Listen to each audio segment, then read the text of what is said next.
Ассалаумағалейкум қадірменді әлеумет.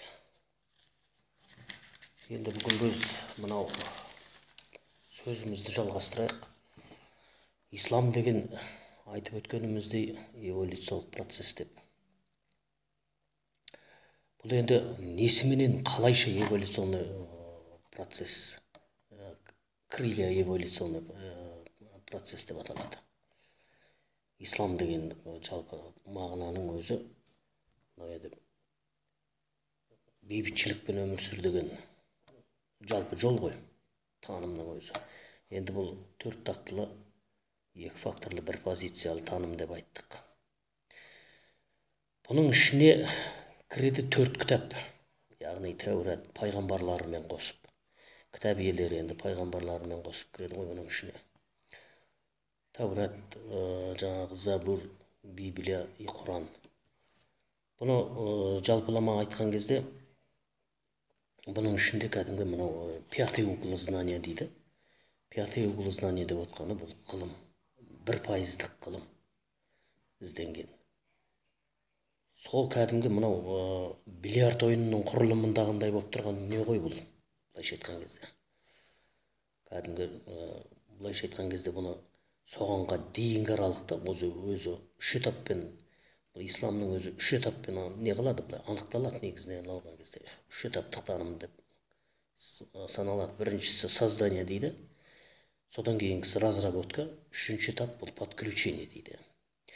Енді бұл создание этабы бойынша сөйлейтін болсақ, бұл құрылым, яғни таным мен тағылым. Мұндағы ілімдер біріншіден айтқан кезде неге берілген? Таным мен тағылым деген сөз қалай? Бұның ішінде жаңағы мұсылманство, христианство дейді. Сосын жаңағы мынау Тәураттың нелері, бұл енді мағрипаттық ілім. Одан кейінгісі жаңағы мынау ақиқаттық ілім деп айтып атамыз, жаңағы иудей несін, Забурда. Енді бұларды негізіне келген кезде мынау сөз қолданысымыздың өзі бұл орайдан келген кезде қазір бүгінгі таңдағы адамдардың көбісі осы мынау жаңағы нелерді ажырата алмай жүрген жайы бар. Мұсылман, христиан деген ондай болып кеткен, мұндай болып кеткен, адасып кеткен, үйтіп кеткен, шатысып кеткен деген сияқты әңгімемен бұның қандай таным, нендей дүние екенін де білмей жүрген жайлар бар. Бұл енді оны бүгінгі таңда өздеріңіз көріп отырсыздар. Бұнда қолданысқа келгенде қалай деп айту керек?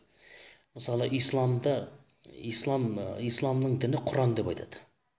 Ол олай емес жалпылама. Бұны қолданған кезде қалай қолдану керек? Рет-ретімен. Исламның шариғаты, исламның тарихаты, исламның мағрипаты, исламның ақиқаты дейді. Міне төрт кітапта. Енді создание мотиві бойынша ол қалай бұл енді мына 0,12 индекс. Осы серияның негізінде жаңағы үш этаптық таным деп отқанымыз. Создание, разработка, подключение.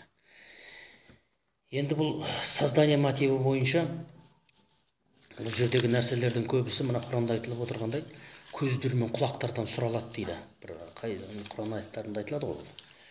Яғни создание мотиві бойынша мынау жаңағы бұндағы танымдар, бұндағы мәліметтердің барлығы бұл тіл, көз, құлақ соларға арналған. Айтып жүру, көріп жүру, біліп жүру. Яғни таным, оның қандай нәрсе екенін жаңағыдай. Енді осы танымнан кейін Құдай, Алла деген терминологиялық әдебиеттердің несін тілмен шайқап жүру деген сияқты, естігенін істеу ма жоқ, тағы көргенін жасай ма деген сияқты әңгімелер ғой. Енді бұл жерден одан кейінгі этап бұл создание. Создание деген бұл уже разработка. Разработка дегеніміз уже біреу естуі бойынша амал, енді бұл дегеніміздің жалпы мағынасы амал ету деген сөз. Тіліміз шайқап, көзіміз көріп, құлағымыз естігеннен кейін сол бойынша кім қандай амалға кетеді. Міне осы баласы бойынша. Одан кейінгі үшінші этап бұл подключение дейді. Сонда бұның өзінің үшеуін этап бойынша үйлестіретін болсақ, мынау создание этабы бойынша бұнда Алла, Құдай, анау жаңағы жын, шайтан, пері дегендерді уже кім қалай таным жасады. Одан кейін разработкада оны кім қалай айырды. Үшінші этапта бұл подключение келгенде бұның дұрыс-бұрысы уже Алла тағаланың қозғалыс сағатында тіркелу мәселесі туындайды. Міне осы аралықты негізі былайша айтқан кезде шатыстырмау керек. Енді бұл жерде мынау көбінесе айтылады жаңағы не деп мына негізінен алған кезде бұл жерде әңгіме маған тіреліп отыр ғой. Христиан діні, Библия, мұсылман діні, Құран дегеннен басталып отыр ғой мәселенің бәрі. Бұл ислам деген жалпылама бұл эволюциялық қанат болғандықтан енді при разборе аудармасына келген кезде христиан мен мұсылман при разборе уже бұлардың кәдімгі расшифровкалық мағына берген кезде бұлар при разборе исламнан бөлініп алынады. Христиан деген аталған жерде мұсылман деген ол қосылып айтылу керек. Ал егер христианды ислам деп айтатын болса, бұл исламның тарихаты деп айтылу керек. Ал жаңағы мұсылман деп айтылса, ол шариғат ілімі. Бұлардың шариғат ілімі дейді ғой, енді былайша айтқан кезде шариғат ілімі деген оның пайғамбары жаңағы Мұхаммед болғандықтан бұл жерде мынау ізгіліктің, адамгершіліктің, тәлім-тәрбиенің негізгі өзегі осы пайғамбарға берілген. Ал енді тарихат ілімі дегеніміз бұл технологиялық ілім. Ол енді жаңағы көкке жол салуы бар, басқасы бар, кәдімгі амалдарды үйлестіру, ішкі фактор мен сыртқы фактор негізінде бұл мұсылман мен христиан деп осы исламның ішіне бөлініп айтылады. Оны жаңағыдай қарама-қарсы қоюға, немесе оны бір-біріне айдап салуға, немесе ананікі дұрыс, олай емес. Олай емес ол. Бұларды кәдімгідей өзінің жөн-жөнімен, мән-мағынасымен қолданысты дұрыс қолдану керек. Мінекей сол кезде бұның кәдімгі мынау жаңағы ұрықтану программасы бойынша соның ішіне кіретін таралымдар ретінде қарау керек. Егер шын мәнінде бұлардың өзіне аударма жасайтын болса, мұсылман деген сөздің өзінің мағынасы аналыққа қызметші деген мағынаны білдіреді. Ал христиан деген Құдайға қызметші дегенді білдіреді. Сонда бұл аналық пен Құдай деп отқаны кім? Яғни 0,5 дейді. Мынау адамның өзі, мынау кебін, рухтың өзі екіге бөлініп тұрғаннан кейін, оң қанат пен сол қанат болып тұрғаннан кейін, осының негізінен шығады, негізінен алған кезде бұл сыртқы фактордан ішке бөлініп тұр ғой, сыртқы фактордан. Яғни христианстводан мынау конструкцияның ішкі әлеміне бөлініп шығып тұрған ол мұсылман деген сөз. Яғни о кезде уже бөлініп мына жаққа қарай бөлінген кезде христианство өзінің ішінде қалады. Сырты мұсылман болып кетеді, сонда іші кәпір, сырты мұсылман деген содан шыққан. Енді Құдайға қызметші деген кім? Бұл жерде енді мен нақты несін айтуым керек, бұл конструкция носителей дейді. Әйел адамдар дейді. Бұл енді қыз бала ғой, жалпылама айтқан кезде. Мотив создания, мотив разработки. Бұлар кезінде конструкция носителі, бұлардың мына ғылымның тұздығы араласпағаннан кейін бұлар кәдімгі осындай өз мәнде терминологиялық мәнде осылай аталып кете барды. Оның исламның не екенін, анау жаңағы шариғаттың, тарихаттың, мағрифат, ақиқаттардың бәрін үйлестіру, олардың бәріне жаңағыдай мән-мағына беру деген болған жоқ ол кезде.